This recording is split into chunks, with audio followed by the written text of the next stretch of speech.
एक बार फिर से आप सभी का स्वागत है अपने यूट्यूब चैनल पे। तो इसमें आपको 25 क्वेश्चन मिलेंगे। 25 क्वेश्चन रहेंगे पर्यावरण के, और आपको इसमें से कितने आपने करेक्ट किए आप कमेंट में ज़रूर लिखिएगा। क्वेश्चन बहुत ही महत्वपूर्ण होने वाले हैं, वीडियो बहुत लेटेस्ट और ज़बरदस्त होने वाली है। तो आइए देर न करते शुरू करते हैं पहले प्रश्न के साथ। किस दिन को राष्ट्रीय ऊर्जा संरक्षण दिवस के रूप में मनाया जाता है? आपको ये बताना है किस दिन को। तो मुश्किल से मुश्किल आपने आपका आंसर देख ही लिया होगा। तो हमारा ऑप्शन हो जाएगा फर्स्ट 14 दिसंबर को। आप जानते हैं 14 नवंबर को चिल्ड्रन डे, 14 अक्टूबर को स्टैंडर्ड डे और 14 सितंबर हिंदी दिवस। आप इनको भी लिख सकते हैं। दूसरा क्वेश्चन है, इसमें से कौन सा जोड़ा गलत है ये बताना है। अंशी राष्ट्रीय उद्यान कहाँ है? कर्नाटक, बिल्कुल ठीक।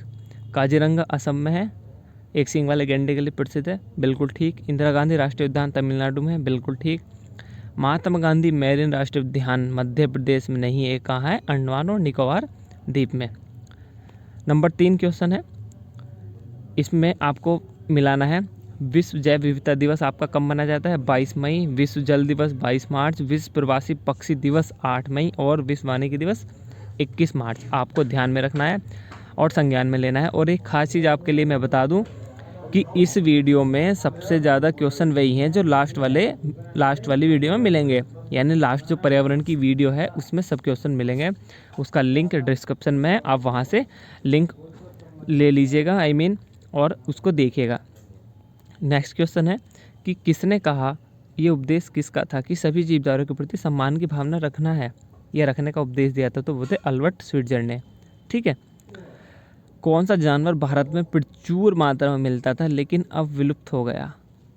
तो कौन था? एशियाई चीता। अब वो विलुप्ति की कगार पे है, बिल्कुल कगार पे। नेक्स्ट है, निम्न में से कौन सा अभ्यारण्य यूपी में स्थित नहीं है?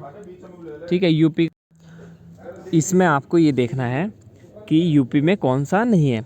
तो चंद्रप्रभा, दुधवा, पार्वती ये सब यूपी के हैं, लेकिन मानस राष्ट्रीय उद्यान कहाँ है? असम में। और आपकी जानकारी के लिए बता दूं कि जो दुधवा है, दुधवा हमारा कहाँ है? लखीमपुर खीरी। चंद्रप्रभा आपको पता होना चाहिए चंदौली, और पार्वती आरंग अभ्यारण्य है गोंडा जनपद में। ठीक है।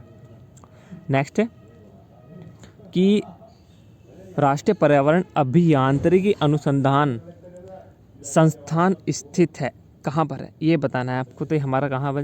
नागपुर। भारतीय वन्य जीव संस्थान स्थित है, ये भी आपको पता होना चाहिए। ये तो मेन है, तो आपको पता ही होगा, काफ़ी फेमस है, देहरादून। धूल प्रदूषण रोकने के लिए सबसे उपयुक्त वृक्ष कौन सा है? तो वो अशोक का वृक्ष है। आप जानते हैं नीम, पीपल ये ऑक्सीजन के वृक्ष हो गए। पीपल से सबसे ज़्यादा ऑक्सीजन मिलती है। ये क्वेश्चन दोबारा रिपीट हो चुका है। इसमें 25 ही क्वेश्चन है। आप ये 26 था, ये दोबारा रिपीट हो गया। इसका आंसर हमारा 14 सितंबर था।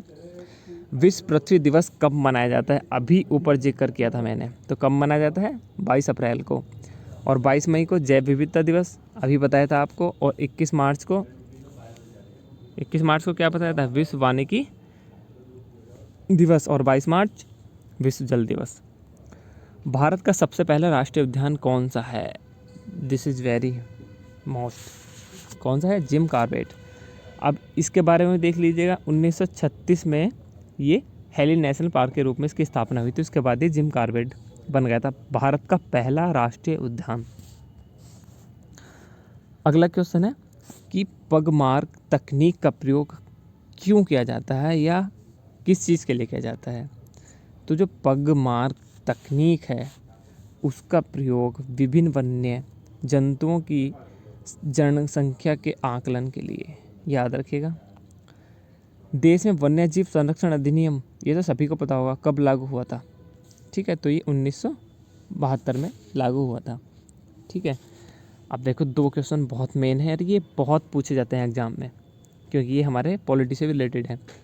भारत के प्रत्येक नागरिक का कर्तव्य है। देखो, कर्तव्य आ गया तो मूल कर्तव्य से होगा, और मूल कर्तव्य एक ही अनुच्छेद में है। क्यों? है ना, नॉर्मल सी चीज़ है।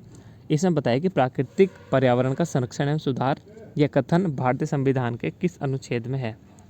लेकिन इसमें एक चीज़ ध्यान रखिएगा, कर्तव्य तो है लेकिन दूसरा मूल कर्तव्य नहीं है। तो इसका ऑप्शन हो जाएगा 48 का। कौन सा 48 का?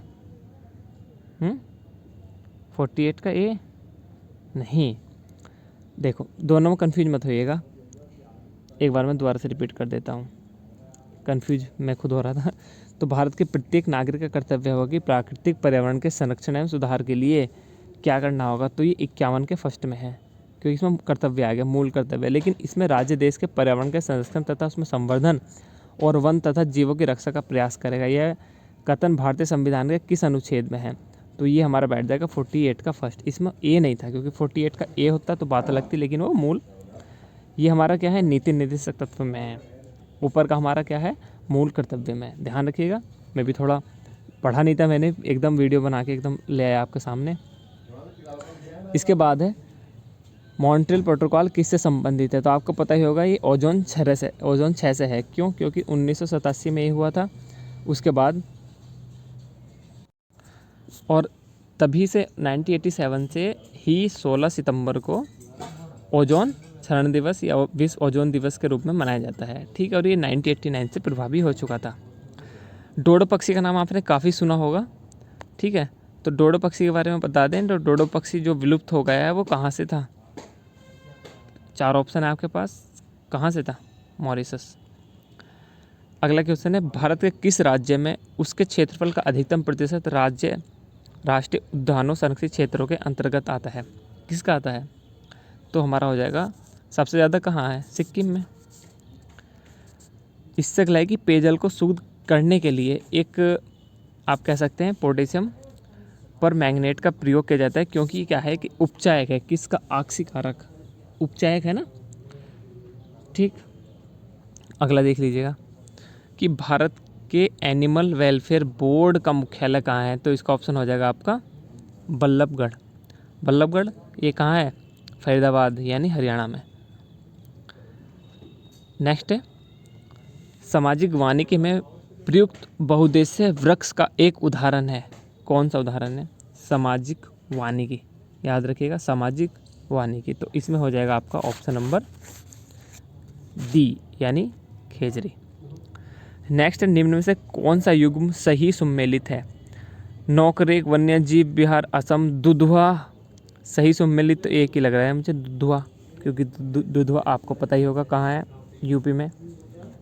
ठीक है, और कंचनजंगा, मानस, असम। मानस कहाँ है, असम। कंचनजंगा कहाँ है, सिक्किम। और नौक रेक कहाँ है, मेघालय। ठीक है, चारों का आपको पता चल गया होगा।